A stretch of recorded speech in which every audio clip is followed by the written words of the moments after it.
कहते हैं समय न किसी के लिए रुकता है न किसी के कहने पर चलता है। समय ही ऐसा धन है जिसे खो देने के बाद कोई वापसी नहीं होती। यही कहानी है एक लड़के आरव की, जो इस बात को देर से समझा, पर जब समझा तब पूरी जिंदगी बदल गई।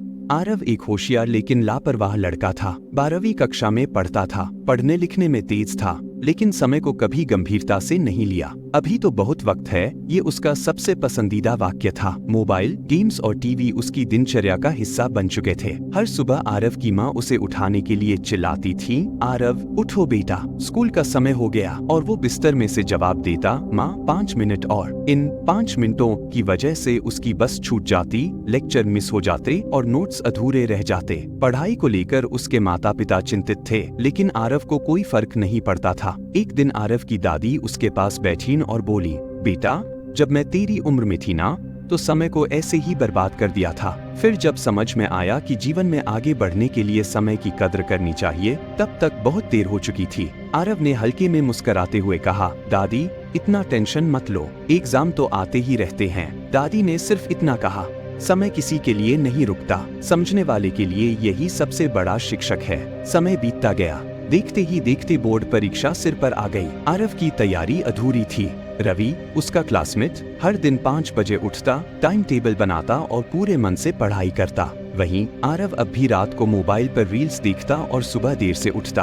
परीक्षा के दिन रवि आत्मविश्वास से भरा था, जबकि आरव परेशान। कई प्रश्नों के उत्तर उसे नहीं आए। उसने जैसे तैसे परीक्षा दी। रिजल्ट आया, रवि को 94% मिले, जबकि आरव को मात्र 45%। वो रिजल्ट थमते ही चुपचाप बैठ गया। उसकी आंखों में आंसू थे। माँ और पिता उसके पास आए। उन्होंने डांटा नहीं, बस एक बात कही, बेटा, हमें तुमसे कभी अंकों की चिंता नहीं थी। हमें डर था कि तुम कहीं समय की कद्र करना ना भूल जाओ। अब क्या सीखा? आरव ने सिर झुका लिया। हाँ पापा, अब समझ में आ गया। समय गया तो सब गया। इसके बाद आरव बदल गया। उसने अपने जीवन को अनुशासन में ढाल लिया। हर दिन की प्लानिंग करने लगा। सुबह जल्दी उठना, ध्यान लगाना, नियमित पढ़ाई, ये उसकी नई आदतें बन गई। दादी ने मुस्कुराते हुए कहा, अब तू सच्चा राजा है बेटा। जिसने समय को जीत लिया, उसने जीवन को जीत लिया। 1 साल बाद आरव ने मेहनत से प्रतियोगी परीक्षा पास की और एक शानदार कॉलेज में दाखिला पाया। वो हर मंच पर जाकर यही बात दोहराता था, अगर आप चाहते हैं कि लोग आपकी कद्र करें,